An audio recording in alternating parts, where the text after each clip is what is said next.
Oke, ini teman-teman ya.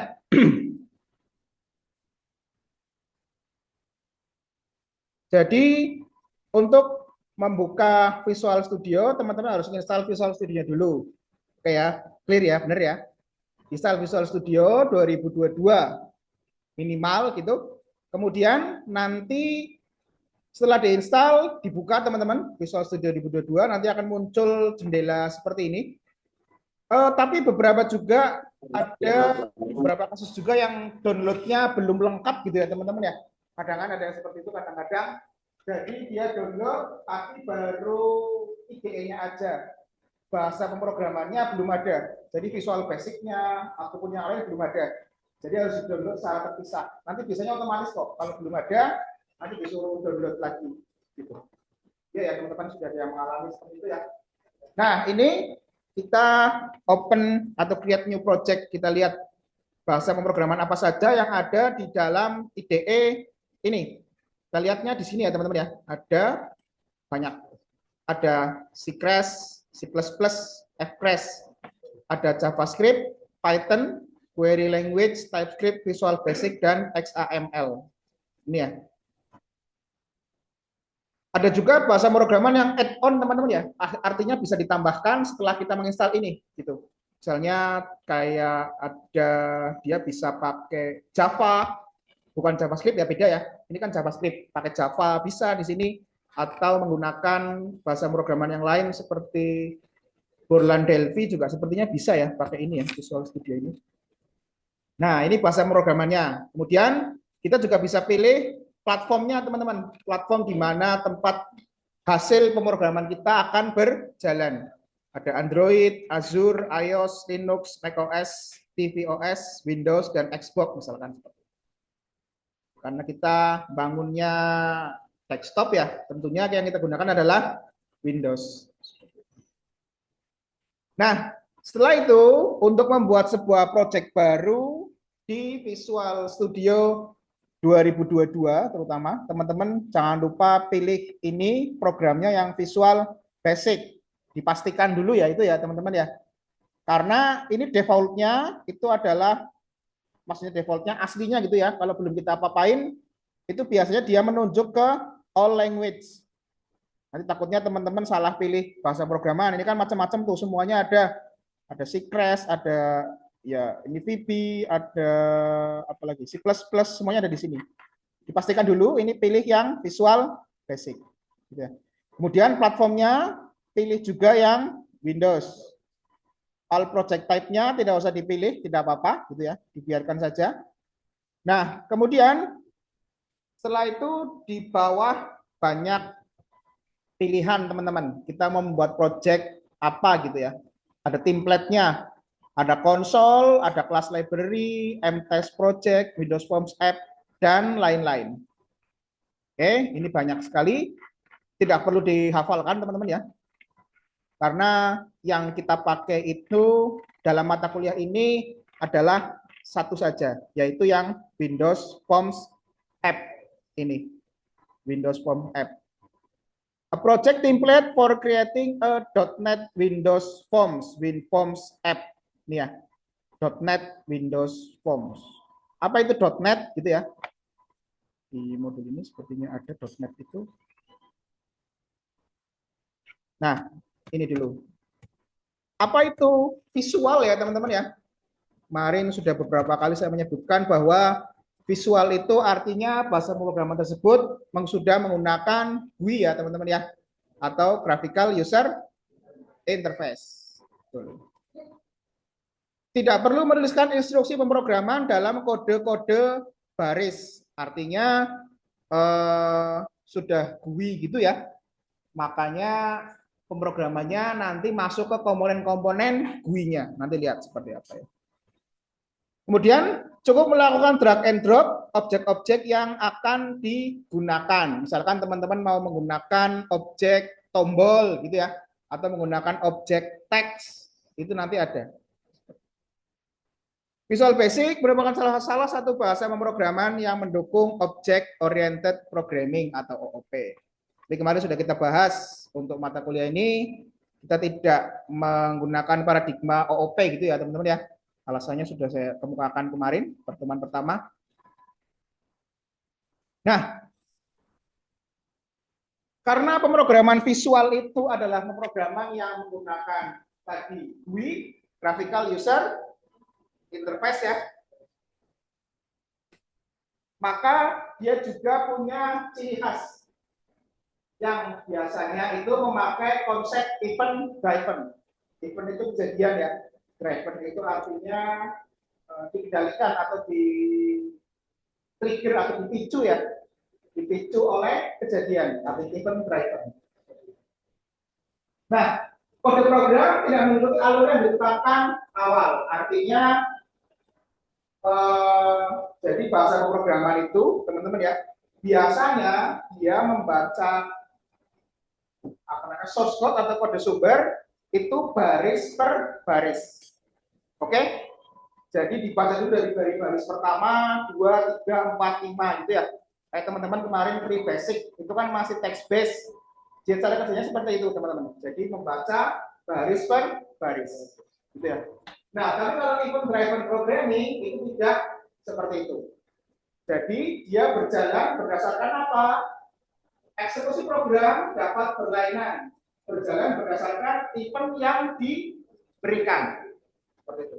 Misalnya ada komponen tombol, maka eventnya ya otomatis kalau tombol itu dipencet gitu ya, tombol itu diklik, maka akan terjadi apa scriptnya. Seperti itu. Jadi tidak dibaca dari baris pertama, kedua, ketiga itu. Urutan event menentukan urutan kode yang dieksekusi. Jadi alur jalannya program berbeda, bisa berbeda untuk setiap eksekusi program. Kemudian IDE ya, tadi saya sudah jelaskan sedikit IDE. IDE dengan menggunakan IDE, programmer dapat membuat user interface, coding, testing, dan debugging, serta dikompilnya menjadi file yang executable atau Excel dengan menggunakan IDE. Jadi nggak terpisah-pisah gitu ya, seperti yang sudah saya jelaskan.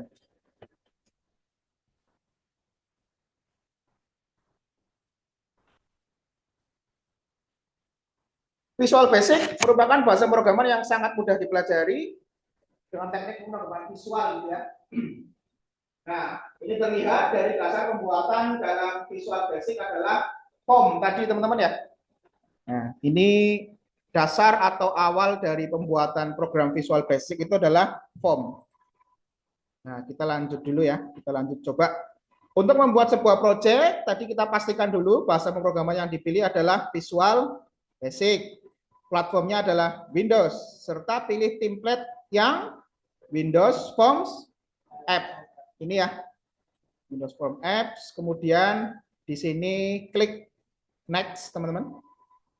Klik Next. Ya, kemudian kita akan masuk ke nama proyeknya, nama projectnya apa, gitu ya. Nama projectnya misalnya latihan 1. Nama projectnya lebih baik tidak menggunakan spasi ya teman-teman ya. Kalau mau pakai spasi itu ya pakai underscore atau pakai strip gitu ya. Latihan 1 misalkan seperti itu. Kemudian ini location. Location ini tempat kita menyimpan program kita. Ya. Ini mau disimpan di mana? Misalnya ada di sini ya. Desktop. Latihan praktek 2024 gitu ya. Misalkan saya tempatkan di sini foldernya latihan 1. Ya, select folder. Nanti di sini otomatis akan berganti ya teman-teman ya location-nya. Gitu. Location-nya secara default itu tersimpan di user, dokumen, bla bla bla gitu ya, agak susah dijangkau ya teman-teman ya. Makanya dipindah aja ke lokasi yang mudah dijangkau oleh teman-teman atau mudah diingat gitu ya. Kayak saya tadi misalkan dimasukkan di folder desktop programming, folder tersendiri lagi latihan praktek, kemudian latihan 1 seperti itu, gampang. Solution name tidak perlu dirubah-rubah. terus ini dicentang saja, tidak perlu dirubah-rubah juga. Kemudian klik next lagi. Nah, ini pilih yang .NET 6.0 nggak apa-apa. Minimal 6.0 lah ya. Oke, kemudian klik create.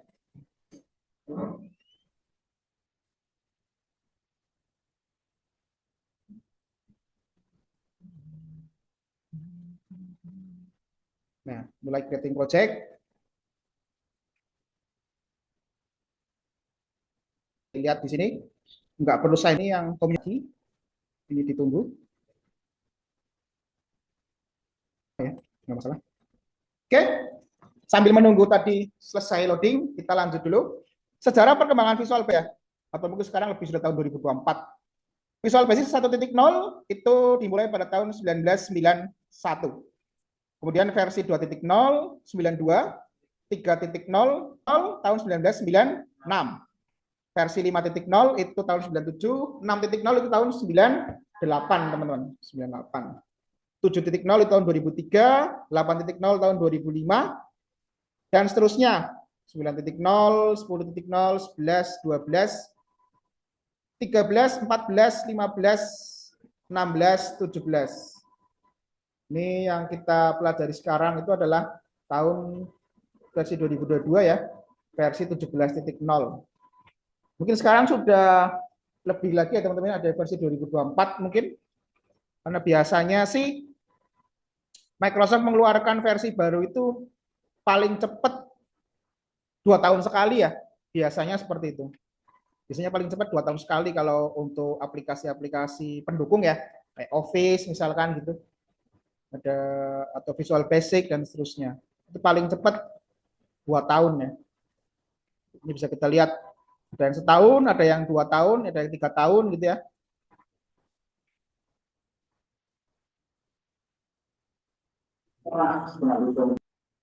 Ya, ada yang bertanyakan? Ada ya. Visual Basic.NET, VB.NET adalah salah satu bahasa pemrograman dalam .NET Framework.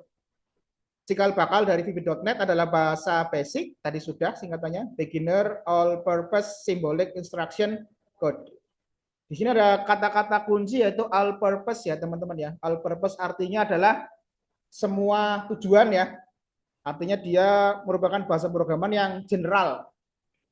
General itu umum ya, semuanya bisa, semua aplikasi bisa dibuat dengan menggunakan bahasa basic ini.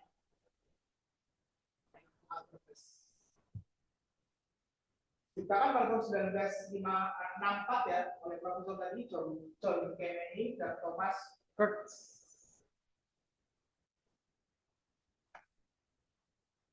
Visual Studio 2022 hadir dalam beberapa edisi yang berbeda, masing-masing dengan fitur dan fungsionalitasnya. Yang pertama, Visual Studio Community, gratis ya, edisi ini gratis digunakan oleh pengembang, individu, proyek open source, lembaga akademis, dan tim kecil.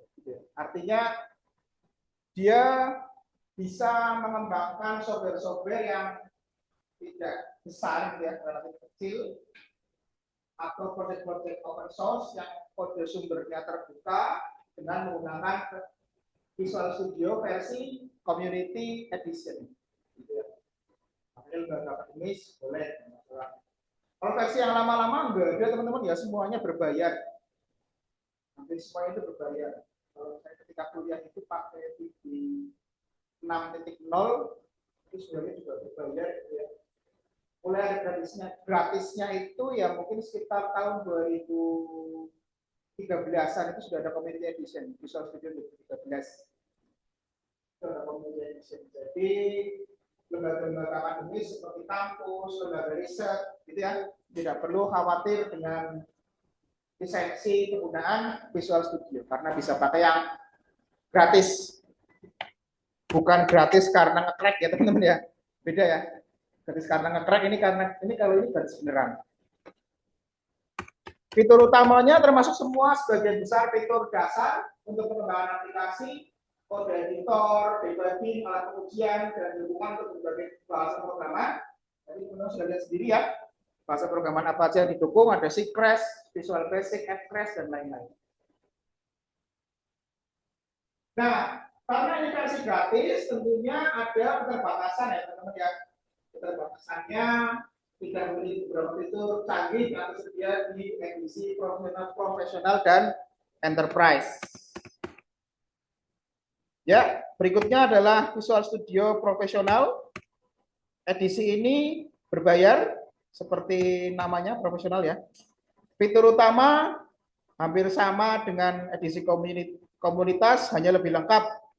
Termasuk di dalamnya ada tools untuk pengelolaan tim dan proyek.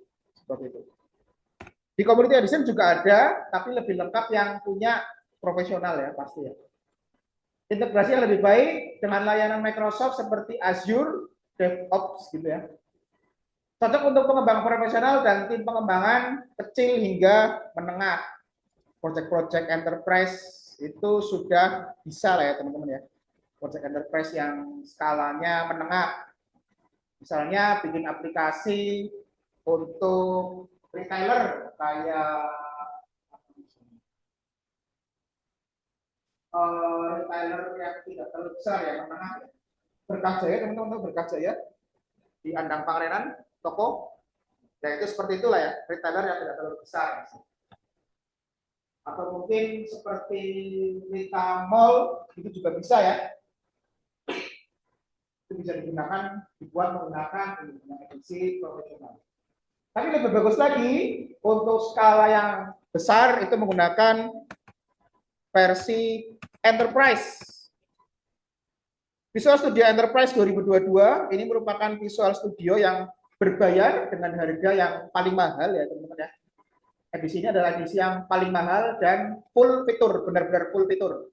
Jelas dong mahal ya. Mahal nggak full fitur ya. Ada yang pakai rugi dong. Menawarkan fitur canggih seperti tool pengujian dan debugging yang lebih mendalam. Analisis kode statis, kemampuan untuk mengelola beban kerja yang besar, serta pengelolaan siklus hidup aplikasi yang lebih kuat. Cocok untuk perusahaan besar dan tim pengembangan yang memerlukan alat-alat canggih, tim pengembangan yang besar. Untuk pengelolaan proyek dengan skala besar, pengujian mendalam, dan analisis. Sebagai gambaran, perbandingan fitur-fiturnya masing-masing edisi ya. Debugging dan diagnostiknya, semua edisi menyediakan debugging dan diagnostik dasar, namun Enterprise melakukan fitur tambahan seperti IntelliTrace dan analisis performa yang lebih mendalam. Pengujian dan QA, Quality Assurance. Edisi Enterprise menyediakan alat pengujian yang lebih canggih, termasuk pengujian beban sistem dan uji coba otomatis yang lebih terintegrasi. Pengembangan cloud yang lebih terintegrasi dengan cloud Azure-nya Microsoft gitu ya. Itu ada pada edisi profesional dan enterprise. Jadi kalau yang community itu sekedar bisa pakai aja gitu ya mungkin ya teman-teman ya. Tapi kalau yang profesional enterprise bisa lebih dalam lagi penggunaan Azure-nya. Azure ini layanan cloud-nya punya Microsoft ya teman-teman ya. Layanan cloud-nya Microsoft ya. Layanan cloud itu seperti apa sih? Contoh yang paling gampang ya Google Drive ya teman-teman ya. Teman-teman di sini ambil semuanya pakai Google Drive ya. Itu layanan cloud. Cuman ini dia di Azure itu nggak cuma bisa untuk invert file aja, bisa untuk bekerja dalam tim gitu ya, ambil semuanya bisa. Kolaborasi dan ALM memiliki fitur terlengkap untuk manajemen proyek dan tim. Ya, integrasi dengan GitHub dan lain-lain.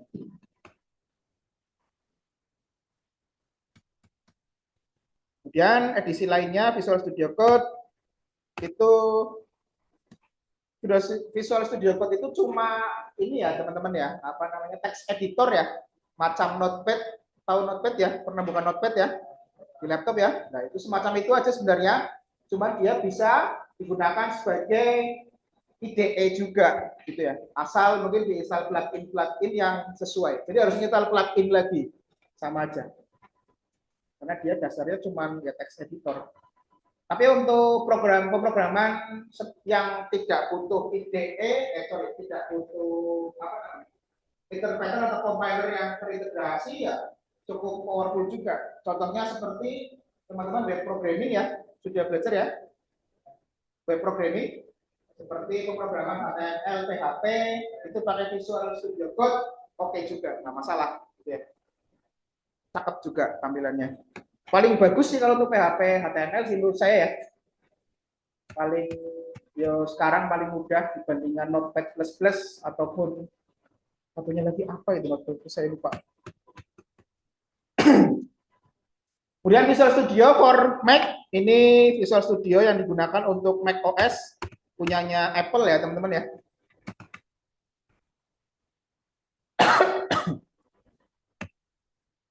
Ini next aja.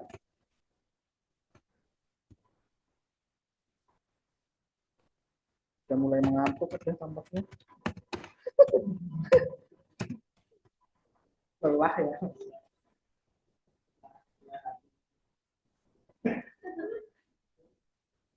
Tampilan Visual Studio 2022 nih seperti ini tadi ya, sudah saya tunjukkan juga tadi.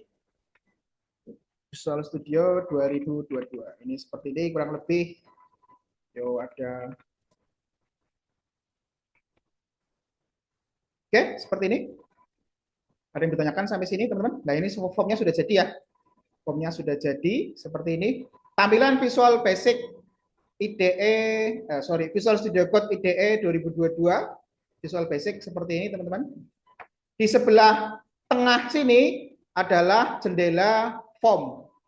Tempat kita berinteraksi dengan form yang akan kita buat.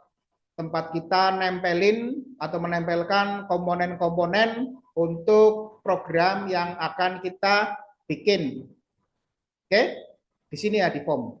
Kalau form ini diklik, maka jendela sebelah kiri bisa kita lihat ada yang namanya toolbox. Ini ya, search toolbox. Toolbox ini adalah komponen-komponen GUI ya, komponen-komponen graphical user interface yang bisa kita gunakan untuk program yang akan kita bikin. Ini banyak banget komponennya teman-teman ya. Teman-teman nggak perlu download lagi secara terpisah. Kecuali kalau teman-teman mau nambah fitur ataupun pakai apa namanya komponen-komponen yang dimodifikasi gitu ya, mod gitu ya, komponen-komponen modifikasi ya bisa download lagi nggak masalah. Tapi kalau mau pakai komponen standar aja ya cukup pakai ini. Misalnya saya mau memasukkan komponen tombol. Tombol itu bahasa Inggrisnya apa? Tool itu alat dong. Button, Pak. Button ya. Kita tulis di sini button. Kalau English aksennya button ya. Ada dua ya, button dan radio button. Button ini adalah tombol biasa, radio button ini adalah semacam seleksi ya, nanti kita coba aja. Untuk memasukkan komponen ke dalam form kita, teman-teman klik saja komponen yang akan kita masukkan, klik seperti ini, kemudian biarkan dia kursor kita menuju ke form. Nggak perlu di drag ya teman-teman ya, ini mouse saya nggak diklik. Nggak perlu di drag, cukup klik saja, kemudian masukkan ke sini, tempatkan di mana kita mau menempatkannya. Klik di sini misalnya, seperti ini. Nah, sudah masuk sebuah button atau tombol. Kemudian bisa kita geser-geser sesuai dengan kebutuhan kita, di mana gitu ya. Button, button, button, button. Satu button, ini komponen button. Kemudian kalau radio button itu apa? Radio button itu seperti ini jadinya tampilannya teman-teman. Nah, tampilan untuk semacam pilihan gitu ya. Kalau teman-teman ngisi form mungkin di web atau di mana kan suka ada pilihan seperti ini ya. Pilihan yang pakainya titik tebel gitu. Ada yang pakai cek, ada yang pakai seperti ini titik tebel gitu ya. Kalau yang pakai cek itu namanya di sini komponennya adalah check box. Pilih yang checkbox, klik checkbox, masukkan sini. Klik. Nah, ini cara kita memasukkan komponen seperti itu ya teman-teman ya. Misalnya ini saya hapus dulu, boleh delete ya, tinggal delete aja. Teman-teman, kita sekarang coba bikin sebuah form sederhana ya. Misalkan kita mau membuat form untuk login. Teman-teman di sini semuanya pasti pernah menghadapi form login ya. Pernah ya? Biasanya ada apa aja? Teksnya ada nama atau username ya. Satunya lagi adalah password ya. Oke. Untuk memasukkan teks pada Visual Basic itu kita menggunakan sebuah komponen yang namanya adalah text box. Pilih yang text box. Ini ada banyak juga text box ya. Text box, ada mask text box, rich text box, dan text box. Kita pilih yang text box biasa. Kalau mask text box itu ya biasanya dia nanti otomatis akan tertutupi ya. Misalnya untuk password ini nanti kita coba password pakai mask text box. Kalau rich text box itu dia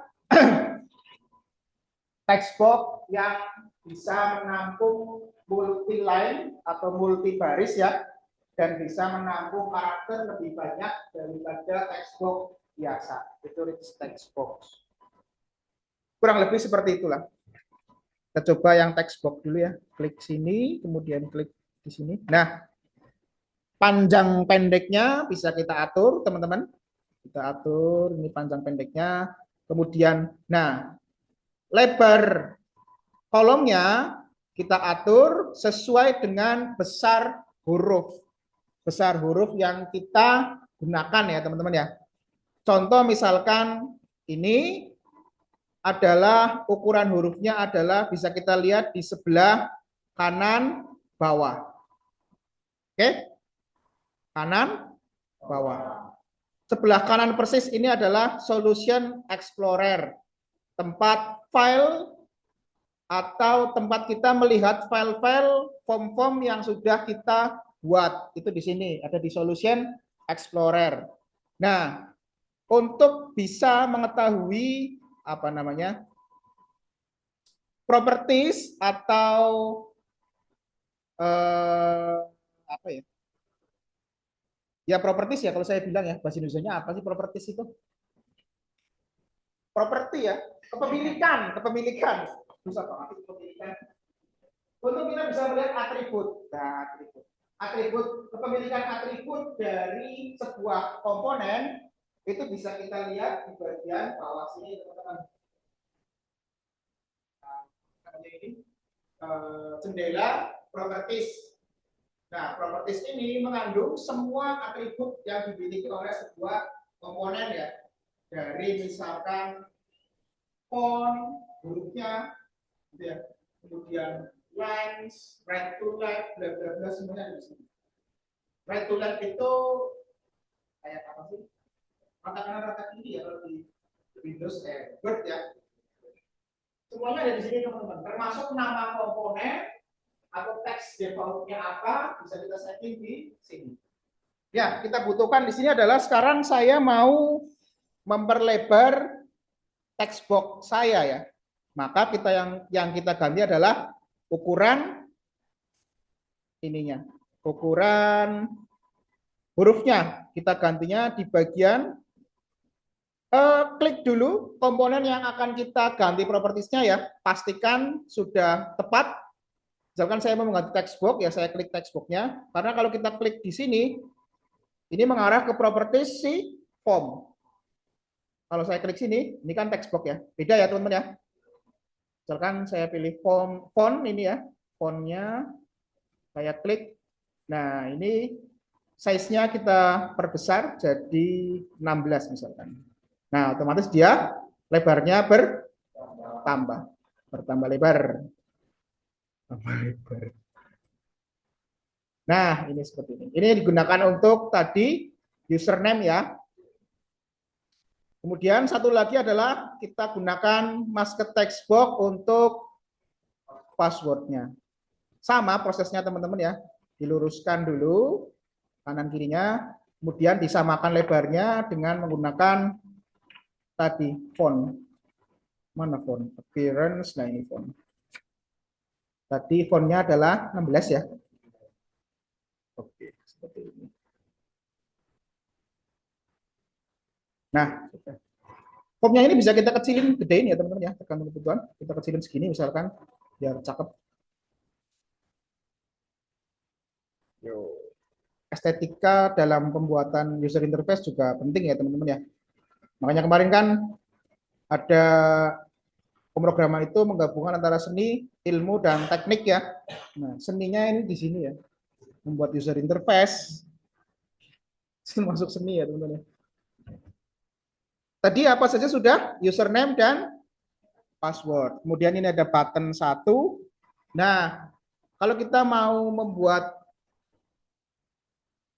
button satu lagi ya teman-teman ya. Biasanya kan kalau form login ada oke dan kembali gitu ya, atau mungkin keluar gitu ya. Jadi minimal ada 2 button atau ada 2 tombol ya. Kita tambahkan lagi button, nggak masalah.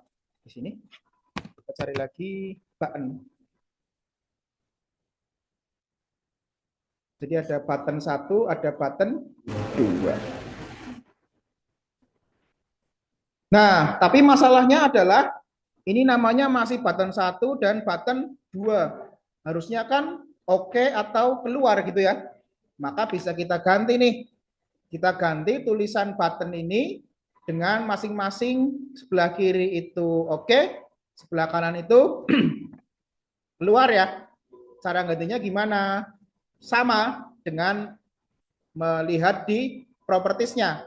Sebelah kanan properties ini nanti cari yang tulisannya adalah teks ini. Cari teks, ganti jadi oke. Enter saja. Nah, sudah. Button 2 juga sama, cari yang teks, ganti jadi keluar. Nah, ini seperti ini. Sudah hampir mirip dengan form login yang biasa kita lihat ya.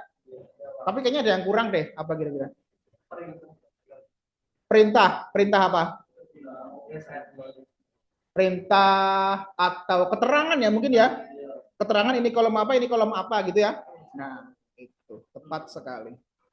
Untuk memberikan keterangan ataupun ya perintah atau apa ya pada program kita, bukan perintah untuk coding ya, maksudnya perintah untuk user gitu ya, harus ngapain gitu ya. Itu bisa pakai yang namanya label. Label. Ada label, ada link label. Link label itu dia bisa mengandung hyperlink, tapi nggak usah. Kita pakai yang label biasa aja. Kita gedein dulu ininya, formnya, kayaknya kekecilan. Ternyata kekecilan ya, ini dihapus dulu. Ini turunkan ke bawah, ini turunkan ke bawah, ini turunkan ke sebelah sini. Nah, ini ya. Kita masukkan label, label. Klik sini, masukkan di sebelah sini. Satu lagi, klik sini, masukkan di sebelah sini ya. Seperti ini ya, hampir mirip dengan form login yang biasa kita lihat. Label 1 kita ganti namanya jadi apa tadi? Username ya. Username. Seperti ini. Label 2 kita ganti jadi password, PASS misalkan gitu ya. Nah, hurufnya bisa kita ganti-ganti juga teman-teman. Ini misalkan tulisannya nggak kelihatan ya, bisa kita ganti juga. Kita cari font lagi, ini tadi font. Misalnya untuk keterangannya kita cari, kita setting jadi 12 gitu ya. Kemudian kita tebelin bold biar kelihatan. Ini ada bold ya. Nah ini kelihatan. Satu lagi passwordnya juga kita ganti seperti ini. 12 dan bold. Oke. Nah seperti ini teman-teman. Username dan password. Sekarang sudah jadi username dan passwordnya, tapi di sini tulisannya masih form 1 gini ya teman-teman ya. Nggak bagus ya, masih tulisan form 1 ya. Kita ganti keterangan nama formnya, sama juga di properties teman-teman. Kita klik bagian form, kemudian kita pilih yang teks lagi ini. Nah ini. Ganti jadi form login misalkan seperti ini. Nah, sudah ganti. Sudah cakep ya, teman-teman ya. cakep. Masak air. Masak air biar cakep. Nah, kita sudah membuat sebuah form login lengkap dengan textbox username, textbox password, tombol OK, dan keluar. Nah, seperti itu. Coba kita jalankan ya. Caranya menjalankan ini dengan klik tombol ini, teman-teman. Ini tombol play ya, atau menjalankan tombol run. Benar. Jadi saya mau ingat-ingat kata itu lupa. Dengarnya play, jadi saya ngomong play. Run ya, yang benar ya. Kalau ditanyain play kayak video, ya memang tombol play sih ya, di video kan tombol play ya. Ini kalau ditanyain orang program kalau ini diapain, di play Pak. Jangan dong, di run. Klik run, tunggu sejenak, lalu ditiriskan. Lalu dihidangkan.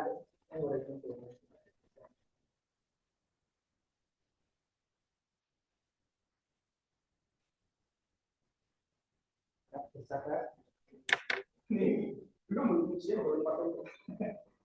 Bersabar, ujian.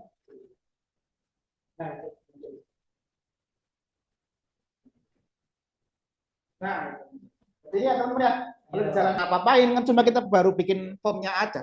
Username gitu, paling kita ketik apa. Kalau passwordnya, kita textbox-nya ya, kita dulu. Mas textbox-nya ini, properties di bagian mas ini ya. Mas, ini misalkan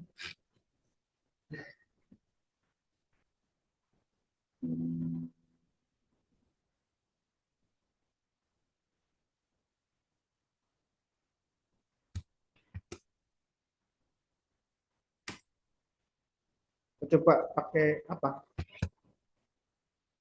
Bintang ya misalkan. Coba sih seperti apa.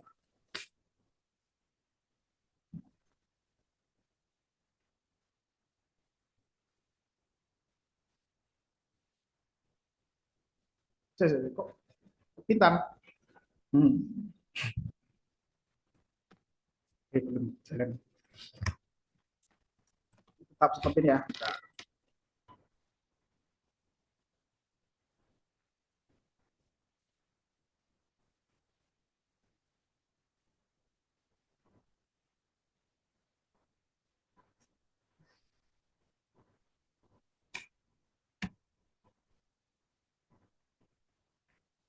Ini custom.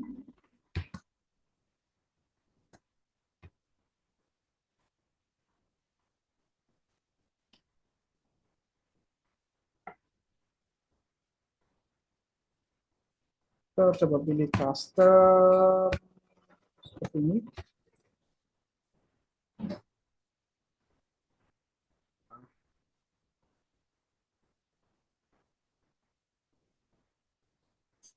Oke.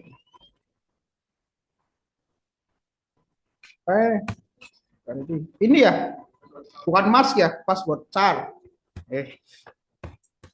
Ngantuk ini mesti. Password charnya ini ya, kita coba. Kita pakai bintang.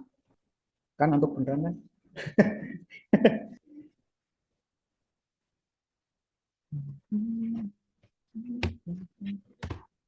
Nah, ini ya teksnya, passwordnya. Nah, ini jadi teman-teman ya.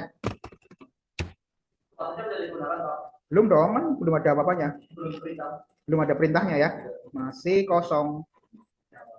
Masih awal. Canggih banget otomatis bisa ya. Mungkin ke depan bisa seperti itu ya teman-teman ya, pemrograman ya. Belum tahu, siapa tahu ya. Mungkin sudah ada pakai Copilot gitu ya, semacam Copilot gitu ya, tapi enggak, belum secanggih itulah. Cuman bikin tombol doang, misalkan muncul perintahnya kayaknya belum ya. Komputer belum bisa menebak-nebak apa mau kita gitu. Kecuali kita memberikan inputan terlebih dulu. Itu tadi teman-teman, ada pertanyaan sampai sini? Ini tadi sudah saya record ya. Sepertinya nanti kalau sempat saya upload di YouTube aja deh. Terus nanti linknya saya kasih ke Classroom. Ini kelas ini belum bikin classroom ya? Ini ya. Ya. Ini ya. Download ya. Yang ini aja Mas.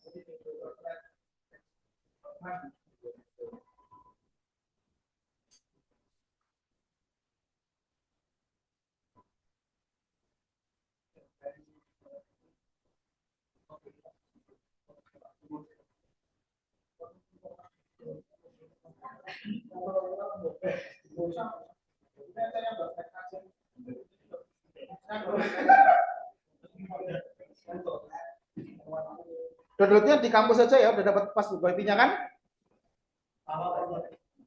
Ya, nggak apa-apa daripada bayar. Betul. Coba ada wifi dan ikhlas digunakan.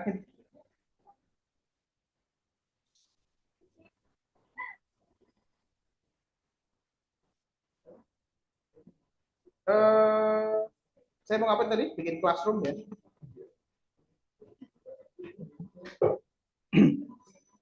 Bikin classroom.